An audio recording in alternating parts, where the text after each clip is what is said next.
پشاور کو clean and green بنانے کے لیے مین جی ٹی روڈ کے ساتھ گرین بیلٹس پر گزشتہ 3 سالوں سے کام جاری ہے۔ شہر کے مین داخلی راستے کے گرین بیلٹس پر سرسبز پودے اور پھول حکومتی دعووں کی عکاس ہیں۔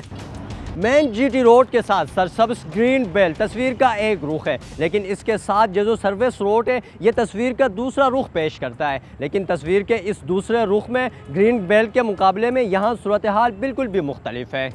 مین جی ٹی روڈ اور گرین بیلٹ سے متصل سروس روڈ کی حالت دیکھ کر شہر کا اصل رخ سامنے آتا ہے۔ جگہ جگہ گندگی کے ڈھیر اور نالے کا گندا پانی جمع ہے، جبکہ سروس روڈ بھی خستہ حالی کا شکار ہے۔ ایک طرف تو حکومت پشاور شہر کو خوبصورت کرنے کے دعوے کر رہی ہے، لیکن گرین بیلٹ کے ساتھ ہی آپ دیکھ لیں یہ پیچھے کر کے کہ بالکل اس طرح ماحول ہے جس طرح کوئی آپ گندگی کے ڈھیر پہ کھڑے ہوں۔ ان کا پانی کا مسئلہ، ان کا یہ گندگی جو ہے یہ خرچ حکومت کر رہے لیکن بے فضول کر رہے ہیں۔